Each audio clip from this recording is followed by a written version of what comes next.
अस्सलाम वालेकुम dear students. आज के इस लेक्चर में हमारा मेन टॉपिक है पोटेंशियोमीटर। पोटेंशियोमीटर जैसा कि इसके नाम से समझ में आ रहा है, पोटेंशियो मतलब पोटेंशियल और साथ में वर्ड है मीटर मतलब गिनने वाला या मेजरमेंट करने वाला। तो ऐसा इंस्ट्रूमेंट जो पोटेंशियल का मेजरमेंट करता है उसे पोटेंशियोमीटर कहते हैं। ओके, ऐसा इंस्ट्रूमेंट जो पोटेंशियल का मेजरमेंट कर सकता है उसे पोटेंशियोमीटर कहते हैं। अब हम थोड़ा सा उर्दू में अगर इसके ताल्लुक से बात करें तो देखिए, पोटेंशियल जो है उसके लिए उर्दू में जो वर्ड यूज़ किया जाता है आमतौर पर इलेक्ट्रिक पोटेंशियल के लिए वो होता है बरकी कवा, और मीटर जो है वो आमतौर पर पैमाइश करने वाले आले को कहते हैं जिसे आमतौर पर पैमा कहते हैं। ठीक है, तो इसका मतलब ये एक ऐसा इंस्ट्रूमेंट है, एक ऐसा आला है जो बरकी कवा की पैमाइश करेगा। और क्योंकि ये बरकी कवा की पैमाइश करेगा इसलिए हम इसे उर्दू में जो नाम देंगे वो होगा कवा पैमा। ओके, तो पोटेंशियोमीटर को आमतौर पर उर्दू में कवा पैमा कहते हैं, मतलब ऐसा आला जो बरकी कवा की पैमाइश कर सकता है। तो ये था पोटेंशियोमीटर के नाम का, समझ लो उसका इंट्रोडक्शन इंग्लिश में या उर्दू में। मुझे उम्मीद है आपको ये कंसेप्ट ध्यान में आ गया होगा। ओके, चलो अब हम देखते हैं कि पोटेंशियोमीटर बनाते कैसे हैं। देखिए, इसका जो कंस्ट्रक्शन है वो बहुत ही आसान है। हम सबसे पहले एक ऐसा लंबा वायर लेंगे। सपोज करो हमने ए से लेकर बी तक एक लंबा वायर लिए। आप लोग याद रखो, इससे पहले हमने मीटर ब्रिज देखा था इससे पहले वाले लेक्चर में। तो मीटर ब्रिज में हमने जो वायर यूज़ किया था मेटल वायर वो 1 मीटर लंबा था। ओके, लेकिन यहाँ जो वायर हम यूज़ करने वाले हैं वो 1 मीटर, 2 मीटर, 4 मीटर, 6, 8, 10, 12, 14 इतने मीटर का हो सकता है। यानी कितने भी, जितना लंबा वायर आप लेंगे वो उतना ज़्यादा सेंसिटिव, उतना ज़्यादा एक्यूरेट बनेगा। लेकिन याद रखो कि सिर्फ 1 मीटर नहीं लेते हैं, जनरली 1 मीटर से ज़्यादा ही उसको लेते हैं। ठीक है, ये वायर हम लेने हैं। सबसे पहले मतलब पोटेंशियोमीटर बनाने के लिए हमने क्या किया, एक लंबा वायर लिए जो कि काफ़ी लंबा वायर है, और इसके ये जो 2 टर्मिनल्स हैं, इन 2 टर्मिनल्स के बीच में हम यहाँ पर एक बैटरी जो है वो कनेक्ट कर देंगे। ओके, तो इस जगह पर हमने एक बैटरी जो है उसको कनेक्ट कर दिया। उसका पॉजिटिव टर्मिनल हमने पॉइंट ए के साथ जोड़ दिए, निगेटिव टर्मिनल को पॉइंट बी के साथ जोड़ दिए। ओके, अब आप देखिए, अगर हम हमारी यानी महाराष्ट्र स्टेट बोर्ड की बुक के हिसाब से अगर बात करेंगे तो ये पोटेंशियोमीटर का कंस्ट्रक्शन इस तरह से है कि पॉजिटिव टर्मिनल पॉइंट ए पर, निगेटिव टर्मिनल पॉइंट बी पर। अगर आप इसी चीज़ को एनसीईआरटी की बुक के हिसाब से देखेंगे तो ये बैटरी के टर्मिनल उल्टे करे हुए हैं, इधर निगेटिव है इधर पॉजिटिव है, उससे कोई फ़र्क नहीं पड़ता। कैलकुलेशंस में थोड़ा सा आसान हो जाता है अगर आप इस तरफ पॉजिटिव लेते हैं। तो मतलब एनसीईआरटी की बुक के हिसाब से अगर आप बड़े वाले जो मुश्किल टाइप के जो प्रॉब्लम्स हैं उनको सॉल्व करना थोड़ा सा आसान हो जाता है अगर आप ये टर्मिनल्स को उल्टे लेते हैं तो। लेकिन कोई प्रॉब्लम नहीं है, इससे भी हम लोग इजीली प्रॉब्लम सॉल्व कर लेंगे इंशाल्लाह आगे चलकर। ठीक है, चलो अभी फ़िलहाल पोटेंशियोमीटर की जो बनावट है वो बस इतनी ही उसकी बनावट है कि एक लंबा मेटल वायर लो, उसको एक पावरफुल बैटरी के साथ जोड़ दो। उस पावरफुल बैटरी का जो वोल्टेज है, उसका जो बरकी कवा है वो पूरे तार के ऊपर तकसीम हो जाएगा। यानी इस बैटरी का जो पोटेंशियल है वो पूरे वायर पर यूनिफॉर्मली डिस्ट्रीब्यूट हो जाएगा। इसको बोलते हैं पोटेंशियोमीटर। तो ये हमारा पोटेंशियोमीटर तैयार हो गया। ओके, अब यहाँ पर मैं कुछ चीज़ें आपको पहले डिस्कस कर लेता हूँ। आप ऐसा समझो कि ये जो बैटरी है इसके लिए एक वर्ड भी यूज़ करते हैं। इस बैटरी को ड्राइविंग सेल भी कहते हैं। ये वर्ड भी याद रखो आप लोग, ड्राइविंग सेल। ड्राइविंग सेल का मतलब होता है वो सेल जो पूरे इंस्ट्रूमेंट को ड्राइव करेगा, यानी आगे बढ़ाएगा। ओके, तो ये हमारा, ये जो बैटरी है ये हमारी ड्राइविंग सेल है। अब आप ऐसा समझ लो थोड़ी देर के लिए इसको, ये जो पूरे कनेक्शंस वगैरह जो जोड़े गए हैं तो इस पर से पहले इसका पूरा मीनिंग समझ में आ जाना चाहिए आपके। आप ऐसा इमेजिन करो कि आपने यहाँ पे 10 वोल्ट की बैटरी ली है। तो अगर आप यहाँ पे 10 वोल्ट की बैटरी लेते हो तो इसका मतलब ये है कि ये जो पॉजिटिव टर्मिनल यहाँ पर है उसकी वजह से इस जगह पर 10 वोल्ट आ जाएगा। यानी यहाँ का जो वोल्टेज है वो कितना होगा, 10 वोल्ट।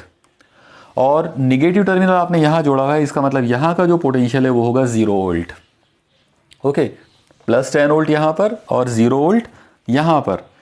जब आप इस तरह से करोगे तो इसका मतलब यह है कि पॉइंट ए और पॉइंट बी के बीच में जब टोटल पोटेंशियल डिफरेंस आप निकालोगे तो 10 माइनस 0 10 वोल्ट, यानी ये 10 वोल्ट यहाँ पे इस तरह से होगा कि यहाँ पे पूरा का पूरा प्लस 10 वोल्ट, यहाँ पे 0 volt.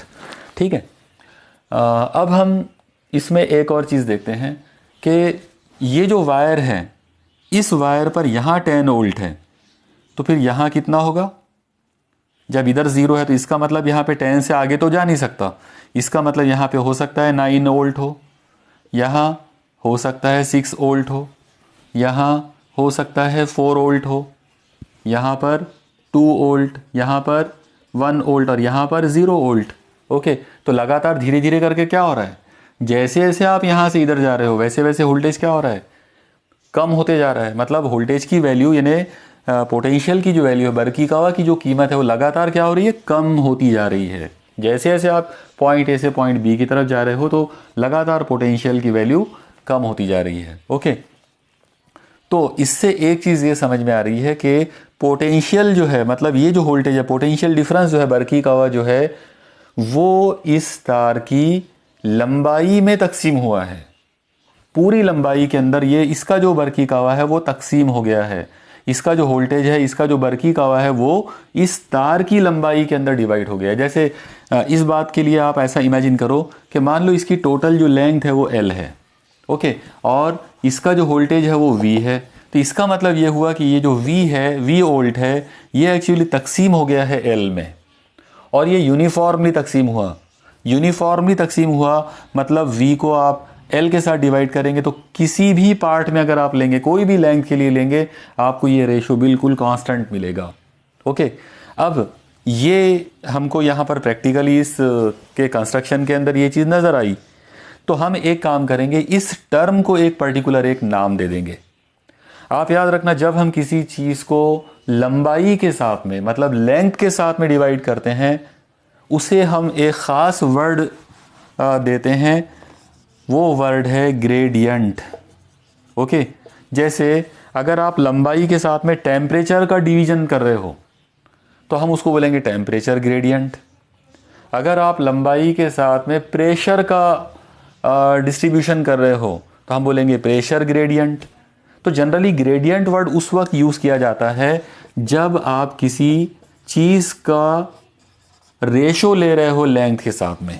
Okay, divided by length वाला मामला जब भी आएगा तो हम उसको ग्रेडियंट कहेंगे।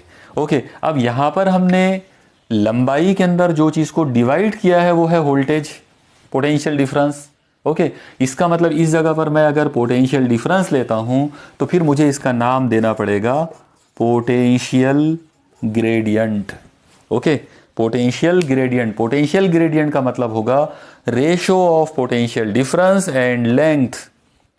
उर्दू में अगर बात करेंगे तो उर्दू में इसका मतलब होगा बरकीकावा और लंबाई का तनासुब जो है वो मुस्तकिल होगा, और उसको हम पोटेंशियल ग्रेडियंट कहेंगे।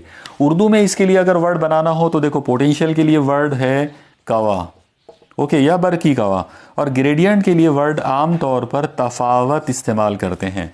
ओके, ग्रेडियंट के लिए तफावत। तो इस तरह से कवा तफावत या कवाही तफावत आप बोल सकते हैं पोटेंशियल ग्रेडियंट को। चलो ठीक है, लेकिन इंग्लिश अल्फाज जो है वो ज़्यादा इजी जाते हैं समझने के लिए या बोलने के लिए, तो आप डायरेक्ट इंग्लिश में भी उसको याद रख सकते हो। पोटेंशियल ग्रेडियंट मतलब क्या, पोटेंशियल डिफरेंस और लेंथ का तनासुब। ओके, ये था एक बहुत ही इंपॉर्टेंट टर्म जो पोटेंशियोमीटर के साथ जुड़ी हुई है। ओके, अब हमको देखना है कि पोटेंशियोमीटर का प्रिंसिपल क्या है। Okay, potentiometer principle. देखिए, पोटेंशियोमीटर प्रिंसिपल जैसा कि मैंने अभी आपको बताया कि इसका पोटेंशियल ग्रेडियंट जो है वो था potential difference upon length. Okay, जब आप पोटेंशियोमीटर का वायर देखेंगे और उस वायर की अलग अलग लेंथ के ऊपर अलग अलग वोल्टेज को अगर आप गिनेंगे तो आपको पता चलेगा कि V अपॉन L ये जो रेशो है ये हर बार आपको कांस्टेंट मिलेगा, हर बार कांस्टेंट मिलेगा। इसका मतलब potential gradient is equal to constant. तो ये जो फॉर्मूला आपके सामने लिखा हुआ है इसी को बोलते हैं पोटेंशियोमीटर प्रिंसिपल। ओके, यानी व्हाट इज पोटेंशियोमीटर प्रिंसिपल, तो आप बोलेंगे potential gradient along the metal wire of A potentiometer is always constant, यानी किसी भी पोटेंशियोमीटर का जो मेटल वायर होता है उस पर पोटेंशियल ग्रेडियंट हमेशा कांस्टेंट होता है, हमेशा मुस्तकिल होता है। इस चीज़ को यानी इस फॉर्मूले को या इस स्टेटमेंट को पोटेंशियोमीटर प्रिंसिपल कहते हैं। Okay, clear? यहाँ तक सबको समझ में आया? ये था पोटेंशियोमीटर का प्रिंसिपल। अब हमको देखना है पोटेंशियोमीटर के applications. Okay, applications of potentiometer के आप इसको कहाँ इसको यूज़ कर सकते हैं, कहाँ इसका एप्लीकेशन मिलता है। तो देखिए, इसके टोटल मिलाकर 3 अलग अलग एप्लीकेशंस हैं। पहला एप्लीकेशन है to determine EMF of a cell, मतलब अगर आपको कोई सेल दिया जाए तो उस सेल का आप ईएमएफ मालूम कर सकते हो। ओके, यानी किसी भी सेल का ईएमएफ अगर मालूम करना है तो उसके लिए, और वो भी बहुत अच्छे से, मतलब बहुत एक्यूरेसी के साथ में मालूम करना है, तो उसके लिए हम पोटेंशियोमीटर को इस्तेमाल करेंगे। ओके, दूसरा एप्लीकेशन है to compare the EMF of two cells, यानी अगर आपको 2 अलग अलग सेल्स दिए जाएं, ओके, 2 सेल्स अगर आपको दिए जाएं तो उन 2 अलग अलग सेल्स के ईएमएफ को आप कंपेयर कर सकते हो। तो ये हो गया दूसरा एप्लीकेशन। तीसरा जो एप्लीकेशन है वो है to determine the internal resistance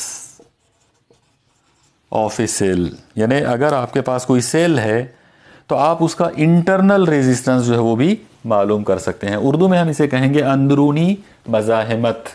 internal यानी अंदरूनी और रेजिस्टेंस यानी मज़ाहमत। तो अंदरूनी मज़ाहमत अगर मालूम करना है उसके लिए हम पोटेंशियोमीटर को यूज़ करेंगे। तो टोटल मिलाकर इस तरह से 3 अलग अलग एप्लीकेशंस है। चलो शुरू करते हैं। पहला एप्लीकेशन, पहला एप्लीकेशन जैसा कि आपने अभी देखा वो है किसी सेल का ईएमएफ मालूम करना। ओके, तो अब देखिए इसको हम किस तरह से करेंगे। सबसे पहले तो मैं यहाँ पे पोटेंशियोमीटर की डायग्राम बना देता हूँ। मान लो ये हमारे पास पोटेंशियोमीटर की डायग्राम तैयार है।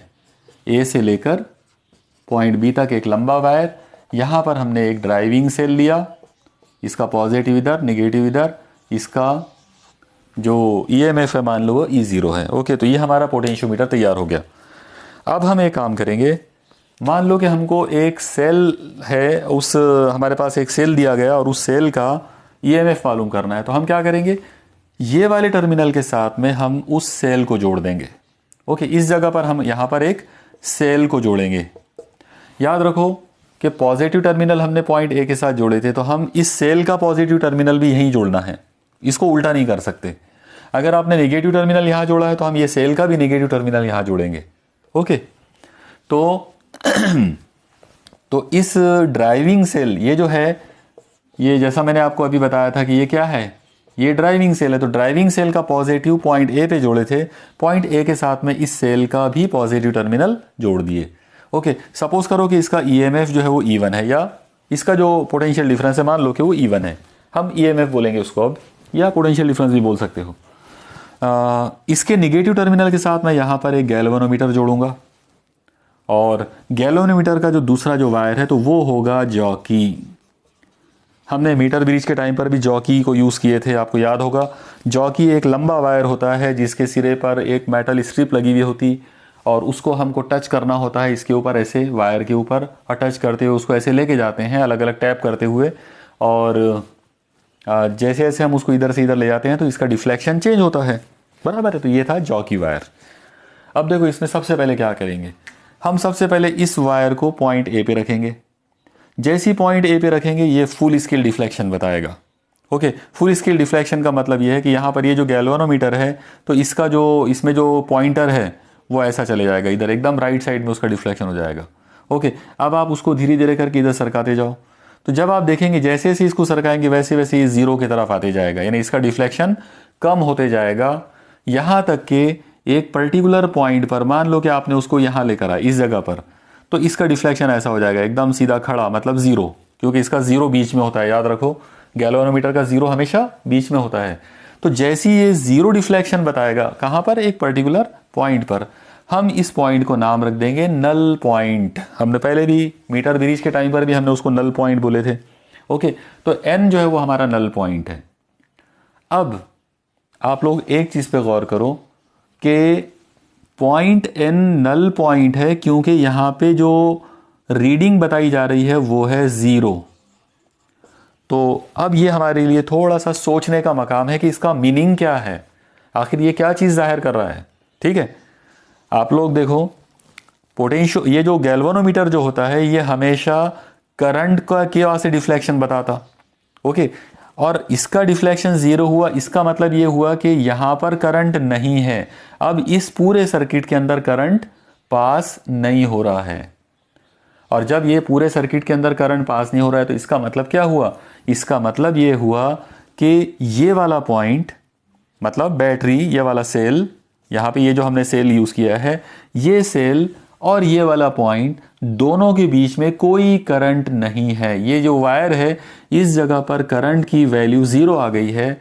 और ये मैंने आपको पहले भी एक्सप्लेन किया था कि किसी भी तार के अंदर करंट की वैल्यू 0 उसी वक्त होती है जब उस तार के दोनों सिरों पर इक्वल पोटेंशियल डिफरेंस हो।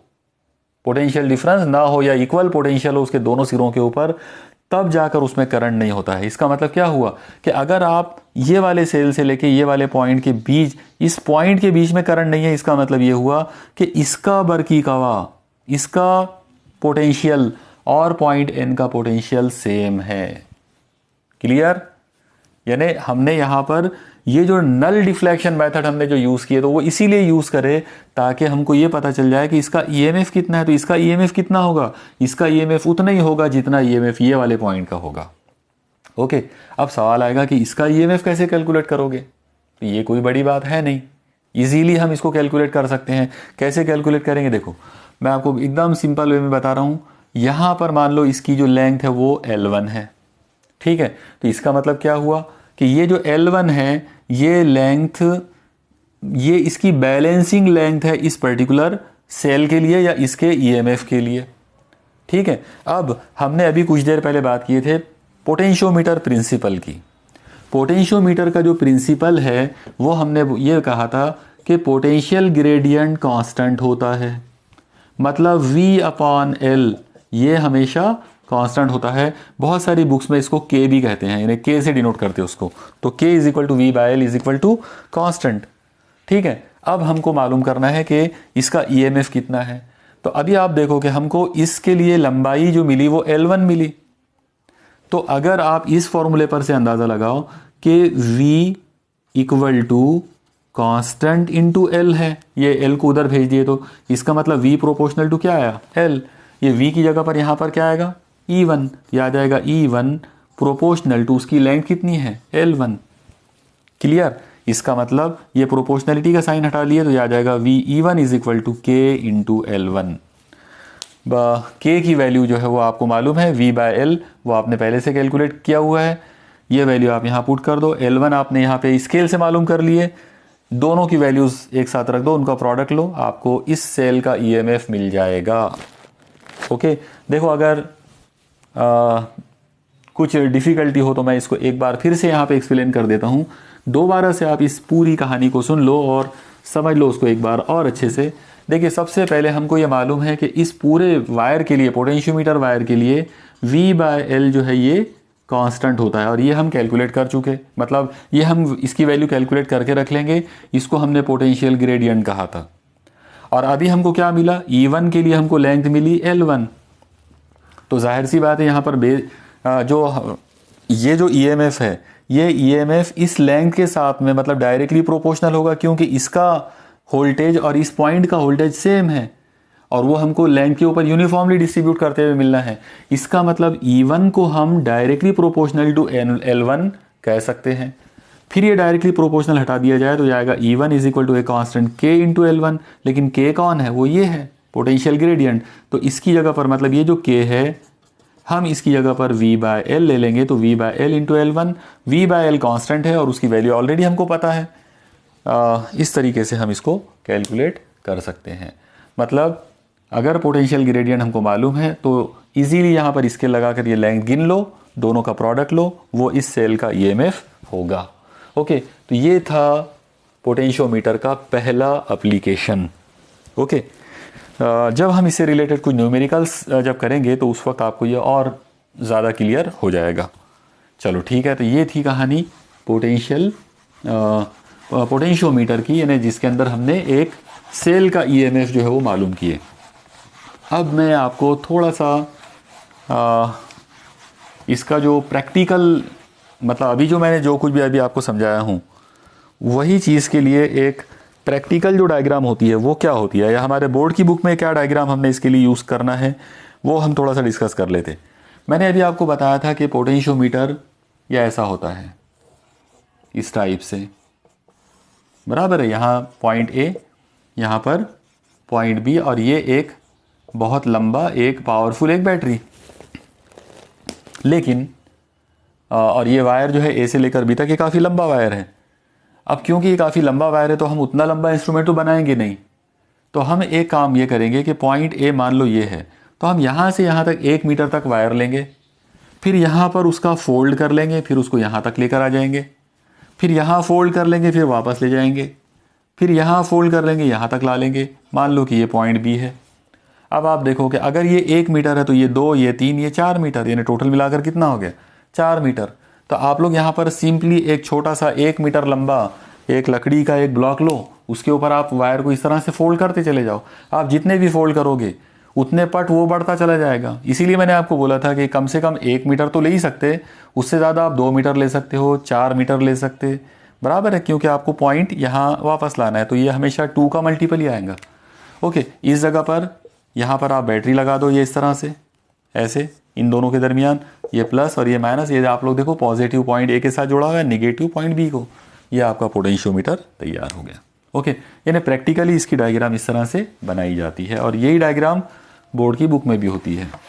चलो अब हम सेकंड एप्लीकेशन की तरफ चलते हैं। सेकंड एप्लीकेशन है second application to compare EMF of 2 cells. 2 अलग अलग सेल्स आपको दिए हुए हैं और उनको कंपेयर करना है। तो अब हम इसको देखो, सबसे पहले किस तरह से करेंगे।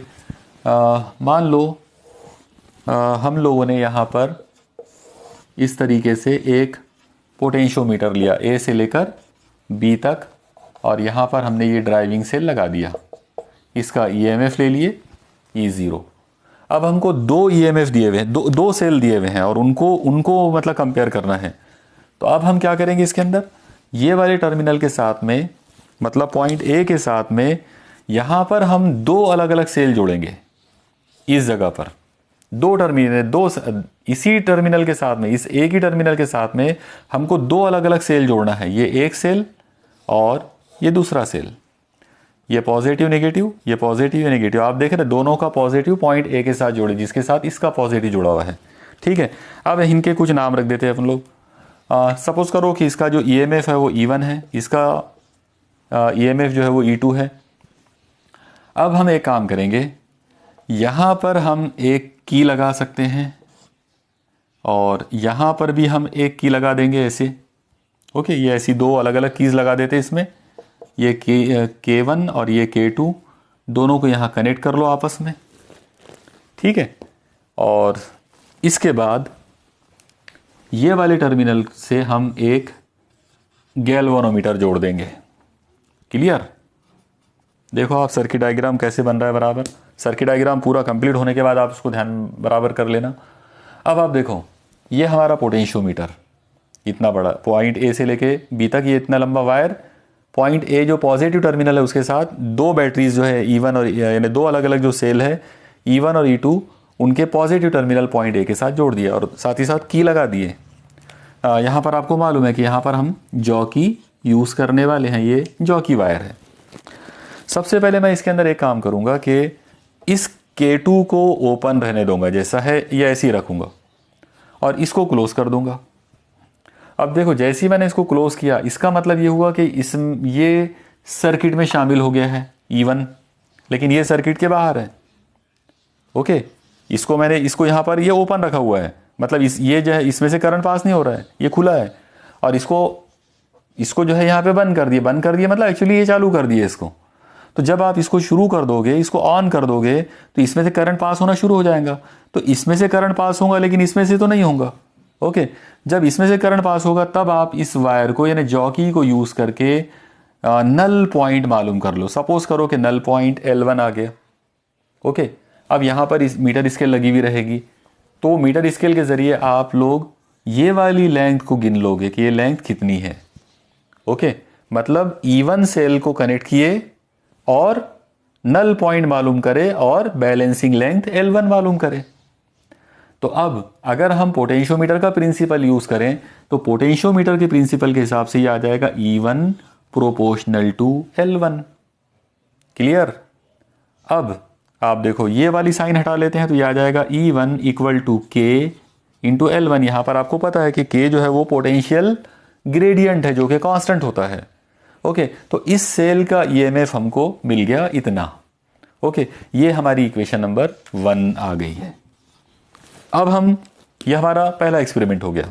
ठीक है, अब हम एक काम करेंगे, ये जो की है इसको हम ऑफ कर देंगे, मतलब इसको खोल देंगे और इसको ऑन कर देंगे। जब आप ये वाली की को ऑन कर दोगे और इसको ऑफ करते हैं तो इसका मतलब क्या हुआ कि अब इसमें से करंट पास नहीं होगा, तो ये तो इलेक्ट्रिक सर्किट के बाहर हो गया। जैसे पहले ये बाहर था, ओके, अब ये बाहर हो गया। अब जो भी करंट पास होना है वो इसमें से पास होगा। जब ये E2 सर्किट में आ गया है और इसका ईएमएफ अलग है, तो हम दोबारा से जॉकी को पॉइंट ए पे लेकर आएंगे, वो फुल स्केल डिफ्लेक्शन बताएगा, फिर उसको सरकाते जाएंगे जॉकी को। जॉकी सरकते जाएगी और इसमें रीडिंग कम होती जाएगी। होते होते होगा ये कि मान लो जॉकी को आपने इस जगह पर कनेक्ट किया, ये वाले पॉइंट पर N2 पर, और इसने 0 डिफ्लेक्शन बता दिया इसके वास्ते। तो अगर इसके लिए वो ये वाले नल पॉइंट के ऊपर अगर वो 0 डिफ्लेक्शन बताता है तो N2 जो है वो नल पॉइंट हमको मिला ये वाली सेकंड सेल के लिए। तो हम स्केल के जरिए ये वाली लेंथ को गिन लेंगे। मान लो कि ये L2 है। ओके, यानी हमारा सिंपल काम क्या रहेगा, यहाँ पे लेंथ को गिन लेना स्केल से। कौन सी लेंथ? नल पॉइंट की लेंथ, पॉइंट ए से। ये वाली लेंथ L2 आ गई, तो इसका मतलब क्या हुआ कि ये बैलेंसिंग लेंथ मिली इसके वास्ते। तो हम बोल सकते हैं कि E2 proportional to L2। Clear? E2 proportional to L2। अब ये प्रोपोर्शनलिटी का साइन हटा लो। जब आप ये साइन हटा लोगे तो ये आ जाएगा E2 is equal to a constant K into L2। अब आप देखो ये हमारी इक्वेशन नंबर 2 है। हम यहाँ पर मालूम करना था इन दो अलग अलग सेल्स के ईएमएफ का कंपैरिजन, उन दो लोगों का मवाजना, उनका तनासुब, उनका रेशो मालूम करना था। तो अब हम क्या करेंगे, हमने क्या किया, पहले इक्वेशन 1 मतलब पहले सेल के लिए ईएमएफ, बाद में इक्वेशन 2 दूसरे सेल के लिए ईएमएफ। अब दोनों का रेशो ले लो। तो जैसे आप दोनों का रेशो लेंगे आप देखिए क्या होगा, यह होना है E1 by E2 is equal to K into L1 upon K into L2। Clear? अब जैसे ही आप ये इस तरह से करोगे, मतलब K into L1 upon K into L2, K से K कट जाएगा और सीधे सीधे आपको फॉर्मूला मिलेगा E1 by E2 is equal to L1 by L2। तो ये जो है ये फॉर्मूला हमको मिल गया कंपैरिजन ऑफ टू ईएमएफ के लिए। यानी इस तरीके से हम दो अलग अलग सेल्स जो हमको दिए गए हैं तो उनका ईएमएफ कैलकुलेट कर सकते हैं।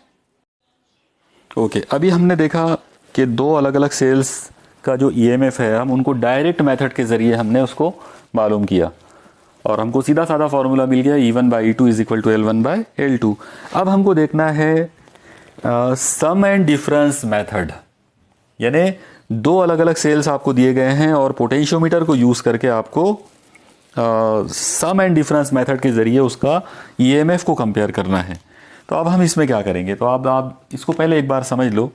देखो मान लो कि आपके पास एक सेल है जिसका ईएमएफ है E1, ओके, और एक दूसरा सेल है उसका ईएमएफ मान लो कि E2 है। तो अगर मैं दूसरा जो सेल है उसको यहां पर ऐसे कनेक्ट कर देता हूं, ये इसका प्लस और ये माइनस, तो अभी मैंने क्या किया, पहले वाले सेल के निगेटिव के साथ में दूसरे वाले सेल का पॉजिटिव जोड़ दिया हूं।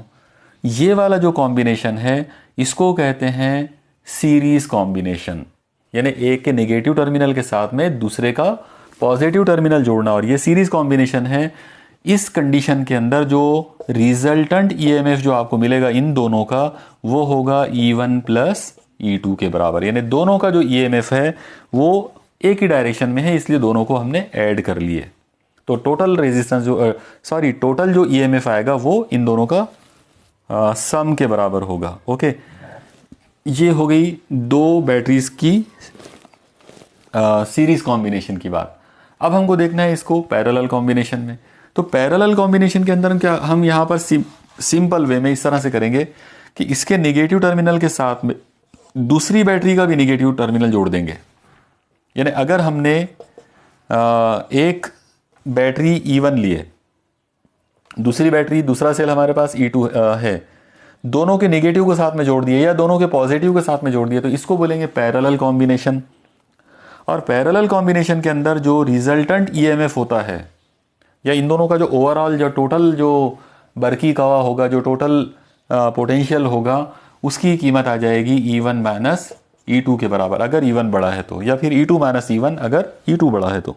ओके, तो इस तरीके से सीरीज कॉम्बिनेशन का मतलब होगा दो सेल्स को ऐड कर देना, और पैरेलल कॉम्बिनेशन का मतलब है दो सेल्स को एक दूसरे के साथ में मतलब उनका डिफरेंस ले लेना।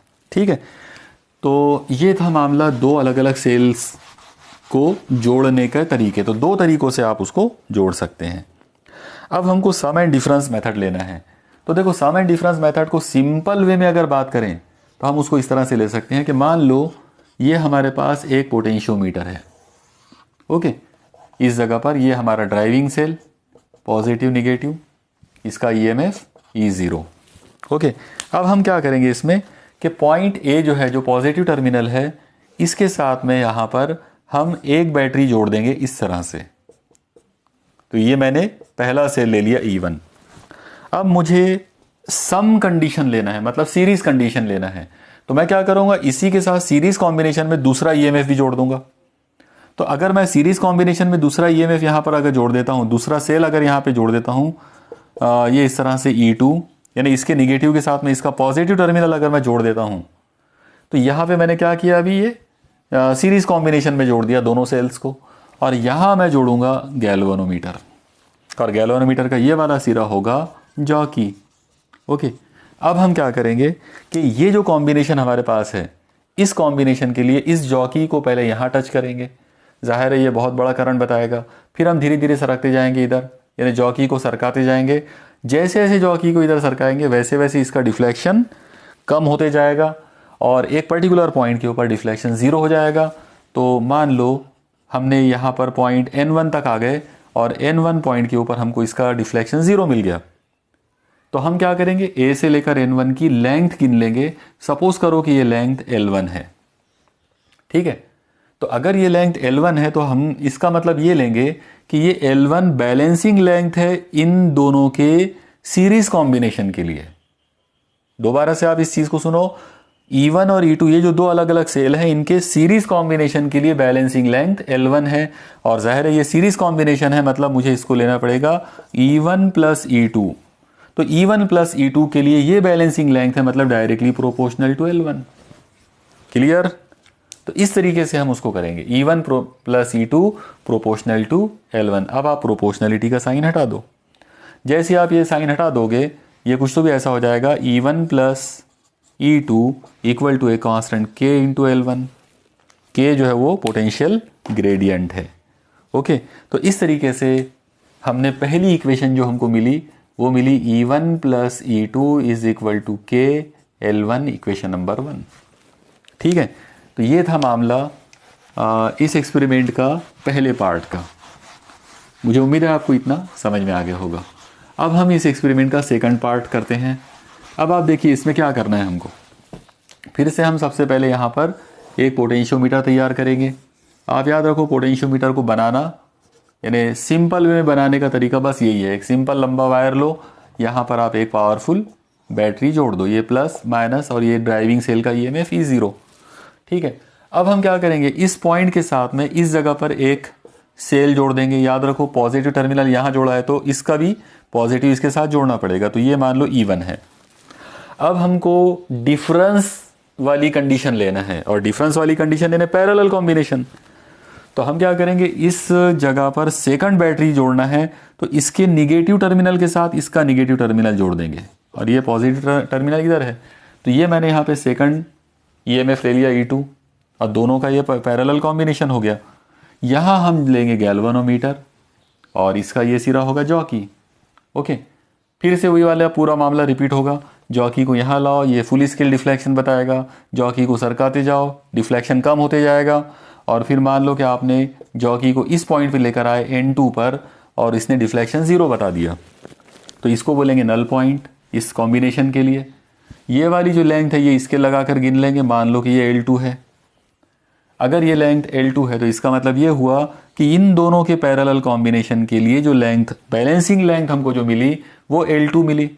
ओके, तो इसका मतलब हम यहाँ पर ऐसी बात कर सकते हैं कि E1 माइनस E2, क्योंकि ये पैरेलल है तो इसलिए माइनस लेना पड़ेगा, तो E1 minus E2 proportional to L2। Okay, अब ये प्रोपोर्शनलिटी का साइन हटा लो।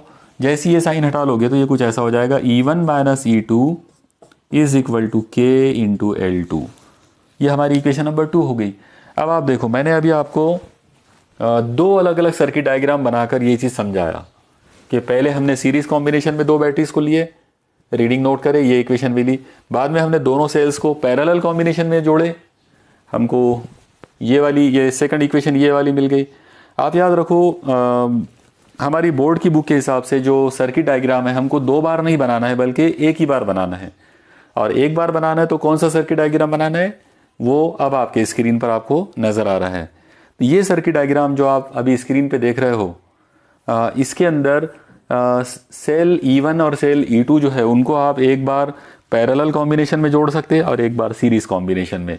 जब आप इन दोनों को सीरीज कॉम्बिनेशन में जोड़ेंगे आपको इक्वेशन 1 मिलेगी, जब आप इनको पैरेलल कॉम्बिनेशन में जोड़ेंगे आपको इक्वेशन 2 मिलेगी। ओके, अब आप देखो,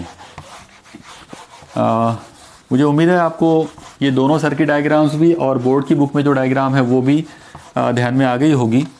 ठीक है, आप एग्ज़ाम में या तो ये 2 डायग्राम्स बनाकर इसको सॉल्व कर सकते हो, या फिर वो एक डायग्राम जो बोर्ड की बुक में दी गई है, जो भी आपको इजी लगे हो, जो उस हिसाब से आप इसको कर सकते हैं। ओके, तो E1 minus E2 is equal to K into L2, ये हमारी इक्वेशन नंबर 2 है। अब हम एक काम करेंगे, इन दोनों का आपस में डिवाइड कर लो। जब इक्वेशन 1 को 2 से डिवाइड करेंगे तो ये हो जाएगा E1 by E2 divided by E1 minus E2 is equal to KL1 upon KL2। Okay, K से K कट जाएगा, इसका मतलब ये आएगा E1 plus E2 upon E1 minus E2 is equal to L1 upon L2।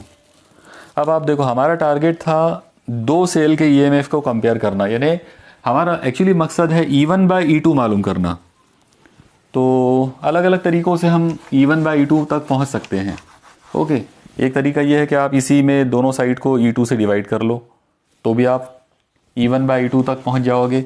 और एक simple method ये भी हो सकता है कि आप सिंपली इन दोनों को क्रॉस कर लो, मतलब ये L2 को इधर ला लो, इस नंबर को उधर भेज दो। देखो, इसको इस तरह से कर लेते हैं, L2 इधर ला लिया, ये हो गया E1 plus E2 equal to L1, ये E1 माइनस E2 को उधर भेज दिए तो E1 माइनस E2, दोनों ब्रैकेट सॉल्व कर लो, ये हो जाएगा L2 E1 plus L2 E2 is equal to, ये हो जाएगा L1 E1 minus L1 E2। ठीक है, अब आप E1 वाली टर्म्स को एक तरफ और E2 वाली टर्म्स को दूसरी तरफ कर लो। देखो क्या हो सकता है, E1 है, ये वाली E1 को इधर ला लेते तो ये हो जाएगा L2 E1, और ये इधर आकर माइनस होगा तो L1 E1 is equal to, उस साइड में ये वाली टर्म को उधर भेजेंगे तो ये उधर जाकर माइनस होना है।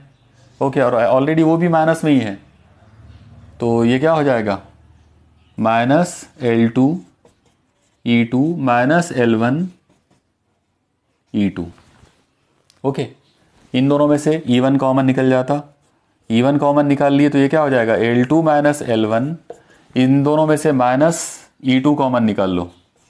अगर आप माइनस E2 कॉमन निकालोगे तो ये कितना हो जाएगा, L2 प्लस L1। ओके, अगर आप यहाँ से माइनस साइन बाहर निकाल लेते हैं, यहाँ आ जाएगा माइनस E1, इनको उल्टा कर देना पड़ेगा तो L1 minus L2 is equal to minus E2 L1 plus L2। ये L2 प्लस L1 या L1 प्लस L2 एक ही बात है। अब ये माइनस साइन से माइनस साइन कट गया, ये E2 को आप इधर ला लो, ये ब्रैकेट को उधर भेज दो, तो ये कितना आ जाता, E1 by E2 is equal to L1 plus L2 upon L1 minus L2। Okay, तो ये जो फॉर्मूला आपके सामने है E1 by E2 is equal to L1 plus L2 upon L1 minus L2, ये फॉर्मूला दो सेल के EMF के रेशो को बताएगा अगर हम उनको सम एंड डिफरेंस मेथड से करते हैं। तो इसमें याद रखो कि सम वाली जो साइन है वो ऊपर है, माइनस वाली नीचे, तो सम एंड डिफरेंस, तो सम ऊपर डिफरेंस नीचे। मुझे उम्मीद है आपको ये पूरी जो आज डिस्कशन हुआ ये सब कंप्लीट समझ में आया होगा। अब पोटेंशियोमीटर का सिर्फ एक एप्लीकेशन बाकी है, वो है इंटरनल रेजिस्टेंस मालूम करना। लेकिन उसको हम, क्योंकि अभी इस लेक्चर की लेंथ काफ़ी लंबी हो गई है, इसलिए उसको अभी आज के लिए हम रोक देते हैं। उसको इंशाल्लाह हम लोग अगले लेक्चर में कवर करेंगे, और साथ ही साथ अगले लेक्चर के अंदर हम पोटेंशियोमीटर पर बेस्ड कुछ इंपॉर्टेंट जो न्यूमेरिकल प्रॉब्लम्स हैं वो भी हम उसमें उसी लेक्चर में हम सॉल्व करने की कोशिश करेंगे। चलो ठीक है, आज के लिए इतना काफ़ी है। अल्लाह हाफिज़।